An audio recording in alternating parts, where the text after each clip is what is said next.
What's going on, guys? I hope you are well. First of all, welcome back to the YouTube channel. I really appreciate you being here. I'm going to keep my eyes on the road, and yeah, I really appreciate you being here. It means a lot that you're on my page, so thank you once again so much for returning. So right now we are on our way to the gym, so I thought I'd do a little bit of vloggy action to kind of document it with and kind of document it for you guys, so that way if you guys are into this kind of content about, like, you know, my workouts and, like, you know, just more day in the life of Jared kind of stuff, then we could totally make that happen if you're into it. So gonna be experimenting a little bit more with this kind of content, but otherwise right now we are headed to the gym. The gym I go to is a town over from me, so that's where we are headed to right now. On the menu for today is some legs. I normally train legs on on a Saturday. I don't know why, I just do. So right now my current split workout wise, right now I'm strength training like 3 days a week because I have jujitsu a different 3 days a week. So I'm technically getting in like 6 workouts per week, which I don't normally recommend very often, but 3 of those are my jujitsu training sessions. And I don't normally work out, like do my strength training on days that I have jujitsu. So just because recovery is trash. So normally my schedule goes like this. Monday I strength train, Tuesday, Wednesday I have jujitsu, Thursday I strength train, Friday I have jujitsu, and then Saturday I strength train. Then I don't do anything on Sundays. But that's kind of my current split right now. So today is a leg day. One of the reasons that I've been really enjoying going to a gym versus my at-home gym is because my knee is still not at 100% from when I tore it right here. So for those that don't know, I did tear my like last year I tore my meniscus in my right knee. So there's still some stuff that doesn't feel so good, so I can do a little bit more targeting and a little bit more like refinement movements and accessory stuff with that doesn't involve like big barbell squats and stuff like that at an actual gym that has more equipment. So that's one of the reasons why I love going to the actual gym to train legs. So that's where we are headed right now, and I will take you along for the ride. So I will talk to you soon.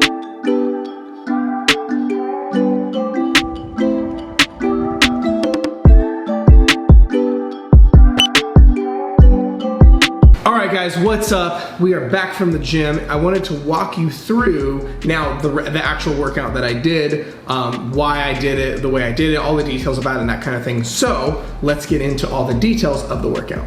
Alright, so we're starting with a lying hamstring curl. That's what we're doing right here. So the thing is, like I mentioned earlier, is when it comes to my knee is just like still not 100% from my surgery, but also I'm right now more concerned with rebuilding back, not just the knee as a whole in my overall legs, but the back of them specifically. That's why I'm starting with the lying hamstring curl, just because I'm still kind of cold. I'm not fully warmed up. I'm shooting from a few different angles here. But otherwise, that's what I'm doing here, is we're going through the lying hamstring curl just because it's just a great exercise. We do have the seated option available, but not all gyms have them, and I really like the lying. It puts your hip in a more extended position, so that's what we're starting with right here. So now we're gonna go into the actual extension part. This is kind of a shitty angle too, but that's okay. So now we're going into leg extensions, because at the end of the day, right now what I'm doing is, because I'm still really early in the workout, I'm really wanting to just get a lot of muscle contractions, a lot of neurons firing,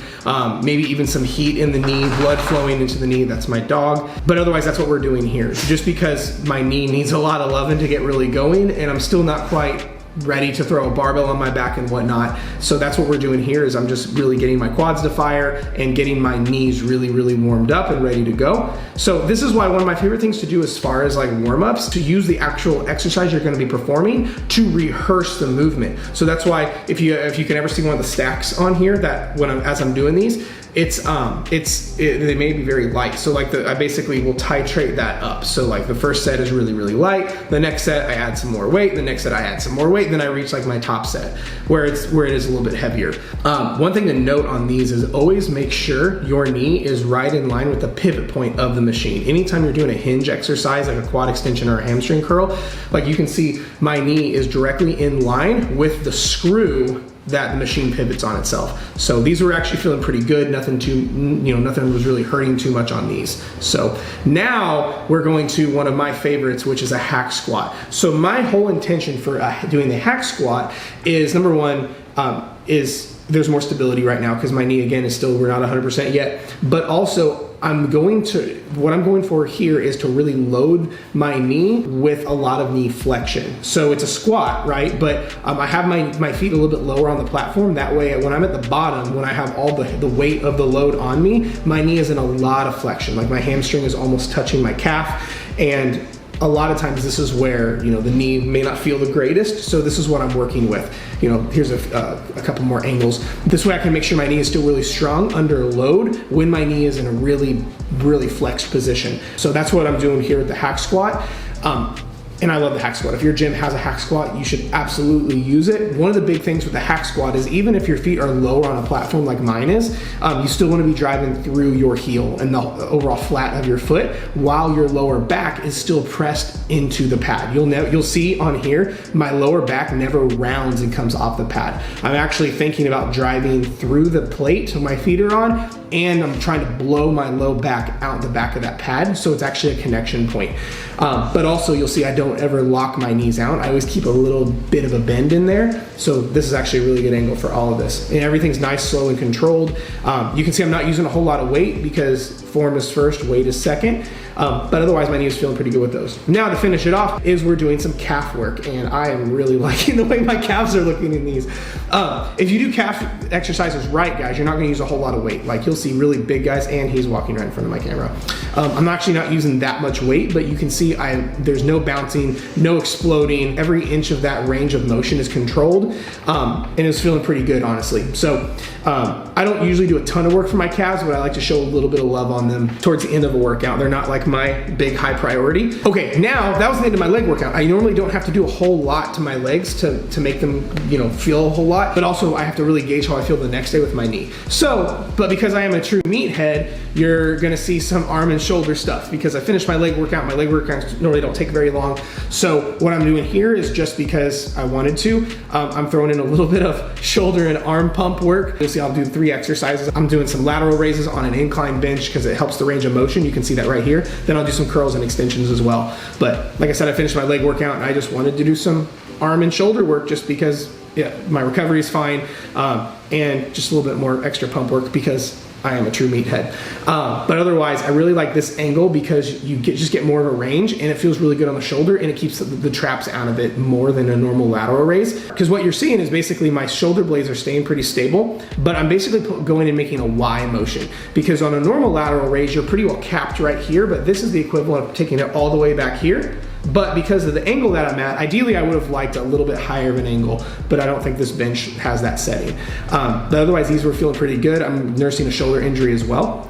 But then while we're here, I went ahead and did some what a lot of people call spider curls. It's basically I'm on this higher incline, but I'm doing some dumbbell curls. These are pretty basic. The big thing with these are a lot of people will get swinging a little bit too much on these. So you can see when I get to the bottom and I stop, it's not like carrying through. So that was the big point on these, is not to have any momentum, keep it nice and controlled. I really like this angle because it's a little bit more even on the strength curve. So it's not quite like I'm standing straight up, but it's not like I'm completely bent over either. It's kind of in the middle. So I get love at the bottom of the motion and at the top of the motion too. And they feel really good on my shoulders as well. A lot of times bicep curls can bother my AC a little bit, but otherwise that's really it. So otherwise nice and like normal, nice, slow and controlled. Always remember, you don't have to go crazy heavy if your form is good. The goal is not to stay lifting light. I want to say I'm only using like 15-pound dumbbells right here, 20-pound dumbbells.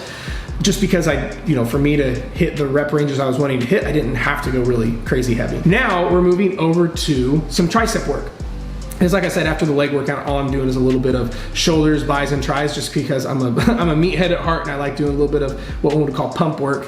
So now I'm doing just a normal rope extension. So normally I actually like to do extensions with a little bit either longer rope, or I'll put 2 ropes on one hook because I'm a little bit wider. So I like to have it having 2 ropes fit my frame a little bit better.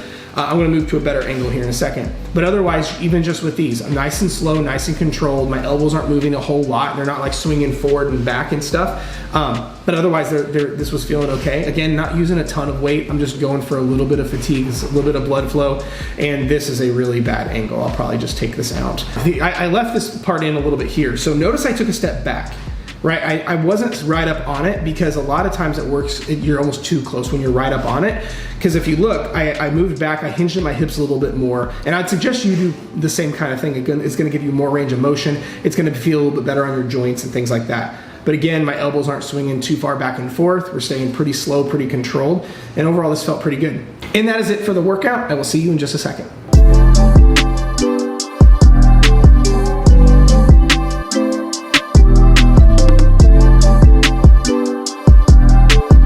Alright guys, I hope you enjoyed today's video. If you did, let me know. I know this style of content was a little bit different. It was more vloggy with a little bit of nuggets versus just like normal talking head videos. But if you guys like this kind of content where it's a little more vloggy, a little more day in the life, like, you know, like stuff that I eat or me training or me just kind of documenting my day. If you like this kind of content, let me know and I will do more of it.